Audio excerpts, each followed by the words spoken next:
Oh, I didn't see you there. Welcome to the Smart Welding Lab. What makes it smart?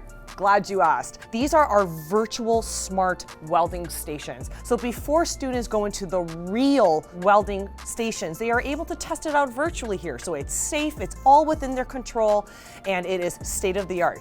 But let me show you the rest of the space. It's really, really cool. Each student gets their own unique station. Students are able to learn the theory, apply it on their own. And what's really cool is if you see there are 2 TIG machines. In the industry, students may be faced with working with different frequencies. So basically it allows students to widen their range. There are so many additional spaces for our faculty to teach our students. Our faculty here are all industry-based. As you can see, we have these big screens here, which would allow live demonstrations so that students can become our industry-leading welders of the future.